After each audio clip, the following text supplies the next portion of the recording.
All right, definitely a lot to unpack there with the budget, and definitely we know investors, analysts watching out for what's going to play out in 2026 at this point. But now let's pivot to festivities. At this point, we see the final quarter of the year as the busiest period for Nigeria's catering and events industry, from Christmas celebrations and weddings to corporate end-of-year parties. December often determines whether catering businesses close the year in profit or loss. And we explore, how Christmas events, weddings, corporate end-of-year culture, and that drives revenue, shapes of food demand, and tests the capacity, staffing, and logistics of catering business during the festive rush. Joining me for this conversation, Modupe Emmanuel, MD and head chef at Salt Lagos. Salt Lagos, a fast-growing culinary company. Right there. She's right here in the studio with me. Great to have you. Good morning. Thank you. Great to be here. Fantastic. So, definitely, I love cake. And I know a lot of people, love cake. And, this is a time to forget about your fit fam goals and all of that and just, indulge as much as possible. Eat all kinds of cakes, at this point.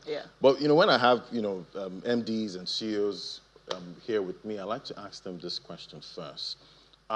Doing business in Nigeria, in 2025, tell me what keeps you up at night and what helps you sleep looking at doing business in a country?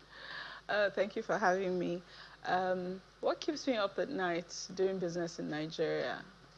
So many things. There are very unpredictable factors. For instance, electricity is something that, keeps me up with the cost, and the instability sometimes. But we manage to work around it. Traffic is another thing for us that we do cakes and sometimes have to deliver. If we don't plan ourselves properly, we find that there can be issues maybe with delays. Some of the things that I have to do is just keep thinking about planning and ensuring that I do what is necessary to ensure that my customers are satisfied. And what makes me sleep at night, I think, is just the passion. And also understanding that, yes, we might have hiccups in Nigeria, but Nigeria is also such an amazing place to run a business. It comes with its hiccups, but it's also a place where you can thrive in business. So, yeah. Yeah, quite interesting. When we talk about, logistics, when you're trying to order a cake, most of the time, let's imagine the cake costs maybe 70,000 naira, and delivery, they get as high as 25,000. Yes. To deliver that cake. Yes, that happened to us actually last week where we had to deliver a cake. We normally have designated drivers, but in this instance, we didn't have one, so we needed to use an Uber. And by the time it got to the destination, it cost us 32,000 naira. 32,000 naira 32 to deliver a cake that costs... I don't even remember the cost, but more or less the profit is gone if you think about it, because, you've used bulk of that sum, because I couldn't take the cost from the client anymore because she had paid the cost for her delivery. But those are some of the challenges that you face, and you win some, you lose some, I guess. Win some, lose some. Quite incredible, But, looking at all the quarters, at this point, there's something about Q4. Oh, yeah. And I'm guessing that's the time you cash out. Is it? It just depends on how you look at it. Okay. Q4 is a busy season. Right. Cash out, yes, but at the same time, you're putting in a lot of work. So there, like I said earlier, it's there are pros and cons to these things. In coach, you cash out, but you're also churning out. You're not cashing out of sleep because you're losing sleep. You're working almost like 24 hours a day. So if you're getting any form of sleep, maybe 2 to 3 hours. My team, for instance, I was talking to them this morning before I came, and I'm like, so what time did you guys go to bed? Some of them went to bed at 3 a.m. and they're up and we're working. That's just because festive season, Q4, is a busy season. It's the season where everybody tends to unwind. You have the parties that are happening. We have the Dirty December. Right. So that's just the time for people to relax and spend time with loved ones and family. Yeah, quite interesting. It's been described as a make or break for caterers. That's Q4. So what do you have to put into this period to actually, make it work? Planning. You have to plan a lot. So, for instance, there's a particular thing that we do yearly, like we do a box of desserts. And I've been planning that since last year, January. I got the first prototype of my box in July. Wow. And so it's something that you have to plan because you can never predict what can happen. Something can go wrong along the process, So you have to plan for staff. You need to make sure that capacity building is very important so that you know that you can handle some of these things. And I think you must also be able to say no where you need to.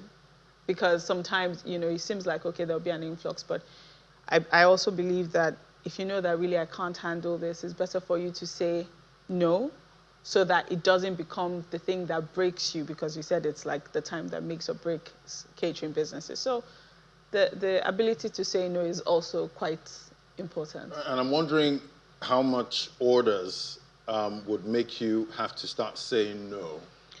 I think that to some customers. You look at the capacity of your team and you look at what you can really handle. Because if, for instance, let's say, just saying, if people want like maybe you to handle 12 events in a day, are you able to actually handle that 12? Or do you know that you can handle 6 or 8 and you execute it excellently well? So it's better for you to say no and execute what you have excellently than for you to say yes to everything and then you mess up. So that's my own take. Right. So how do you handle it? Do you have to oversee every cake, being made? No. So how does it work? So I have different people. I have heads of departments. I have someone in charge of I have people in charge of baking. I have people in charge of decorating. I have people in charge of customer service. So you just have like someone in charge of operations, HR. So I'm not in the nitty-gritty. If I'm in the nitty-gritty of everything, then we can't grow as a business. And then you are not able to actually do the 8 or 12 events, because that means that I have to be at every event, and that is not sustainable. So I think it's about training your team, making them understand, okay, this is the season we're going into, and you begin to train people. And we also found that there's some people that you didn't even think would be able to handle some things, but when you throw them in the deep end in this season, you will be amazed at how amazing they are at handling things. So I've been very blessed with my team, and they execute excellently well. So yeah. That's quite incredible, because we try to gauge the consumer. We try to gauge demand for business. And if we go back to maybe when the naira was about maybe 300 or so, I remember, to the dollar, it's so fresh in my mind. I can't get used to this exchange rate, at this point, even though I report it every time. There's been notable price changes. Yeah. When it comes to, cakes. Yes. Let's say around that time, the average cake for maybe a wedding, how much would it cost, back then for a niche cake? I mean, you could look at like 250,000. 250,000. Yeah, right. Yeah. So at that time, when the exchange rate was still excellent. Right. But obviously, prices are extremely. And I think, to be honest, we need to be a bit. I understand the way Nigeria is going, but I also think that we need to show Nigeria a bit of grace, because it's not a Nigerian thing. So I give an example of like chocolate, which is something that we work with a lot. The prices of chocolate worldwide has gone up significantly. In fact, we in Nigeria were still benefiting because the prices were not as high, but I think it was just a few months ago, we're told that the prices have gone up by 55%. So you can imagine, between maybe like August and all of a sudden in October, you're being told that chocolate is 50. How do you balance that, So yeah, I think it's a general world problem, honestly. Right. And I guess the farmers, they have it good, the cocoa farmers.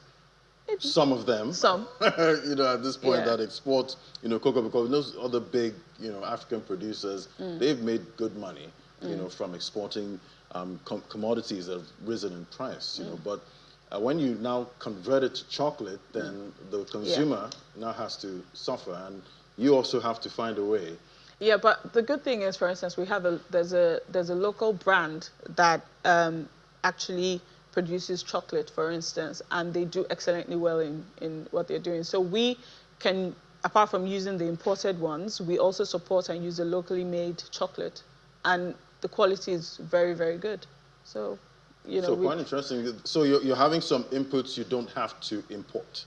Yeah. So as much as possible, we try to use whatever we can source locally, because even in the event, in the food industry, so many amazing things are happening. We have farmers in Jos that we buy our strawberries from, that we buy our passion fruit from. So there are some fruits that normally you would have to import, but no, we don't. We just get our suppliers from Jos, and they supply us in good condition. So, I mean, we just bought passion fruit like last week, and it's all coming from Jos. So as much as possible, where we can, we try to source locally. Even our flour, we use locally made flour, and the quality is very good. So which inputs do you have to import? Like you have to Dairy. Okay. Oh, butter. We have to import butter. We have to import cream. Some milk, maybe not all, but some. So it just depends on the brand I choose to use. But dairy, for sure, is something that we have to import. Right. I know Nigeria struggled with producing milk. Yeah, and butter especially. And butter. Yeah. Right, I understand. I tried to buy butter recently. It cost a lot. It is a lot of money. It's like gold. Wow. Yeah. That's incredible. Yeah. So how do you manage to absorb, some of these costs and not pass it on to us, or you just pass it on? No, we don't. We try not to pass everything on to the consumer. We just find a good balance. So some cakes can be maybe quite expensive, and some might not be as expensive. So the expensive ones, we just try and like do a balance and say, okay, is this worth? This is too expensive. We can't put too much on the customer. Some we don't even make that much profit from, but I just do it because, for instance, I just particularly love that product, and I want somebody to try it. So we balance it nicely. Fantastic. We'd love to see more balancing at this point. But yeah, I saw some data, recently from the US. They love to gauge the health, of the consumer. Yeah. There's so much data, around the consumer in the US. And what I've seen is the high-income consumers that are driving demand in the US at this point. Would you say that's the same thing happening here? Is it the high-income individuals that are buying the cakes at this point? I think, well, for us, I think that we have, some people might say yes, it's the high-income consumers, and relatively so, because our cakes are not cheap. And they're not cheap because we have to use the best products and the best ingredients, so we don't try to compromise on anything.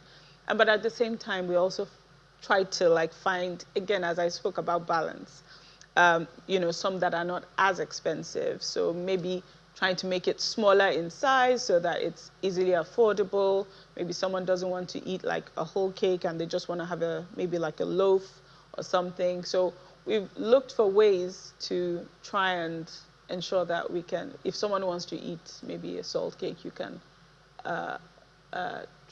I guess, again, affordability is relative. It's relative, right. So, they can afford to Fantastic. So, definitely looking into 2026, 2025, we've had a stable currency. Yeah. Not so much strength, but it's been stable. Yeah. We also have, some other macros, working in our favor. When we look at inflation, that's been trending downward most of 2025. So what are you seeing for price of cakes in 2026? Are we still seeing that, stability, or do you see prices going up? Again, I think it will depend on, and that's why I said it's not just a Nigeria thing. Right. So going back to that example of chocolate, if chocolate is expensive, it's not a factor of the dollar or the naira. It's a factor of the fact that chocolate's price has gone up. So if the prices of butter goes up somewhere else, when we bring it in, it's going to go up. So I don't really think it's it will just all depend on the cost of ingredients. And again, maybe like the cost of electricity, because for instance, the prices we were paying last year and now this year, it's like black and white, you know. Right. So everything depends on the, you know, external factors based off of ingredients, you know, the overhead costs. People also want salary increase. So yeah. Exactly. We want a lot of things. So we have to look at all of those factors. Right. Yeah. And, you know, we have the Fit Fam community. They're trying to, you know, get that buddy, you know, for next year. Do you think you're working against that community with your cake tasting so good? I don't think so, because I have a lot of Fit Fam people. Okay. But again, it's about their discipline. So right. Some people, I have people who tell me, well, I know I'm going to eat salt at a party today, or I'm going to eat a salt cake, so I'm not eating all day just so that I can enjoy my cake. You save yourself. Yeah, and for instance, my brother, he is a Fit Fam junkie. Like, he exercises every day. So if he's going to eat cake, he saves it to like the weekend, unless he's really stressed, and then that's when he goes into my fridge. But like usually he would just save it for the weekend. So when I'm testing things out and I'm like, oh, please come and test, it's like, no, I don't want to test you. You're ruining my I can be a guinea pig. I can taste, you know, for you. Sure, I know. I have the capacity, you know, for that. Thank you so much. It was great having this conversation with you, Modupe Emmanuel, MD, head chef at Salt Lagos. Yeah, thank you for coming out today. Thank you so much for having me. Fantastic. Thank you.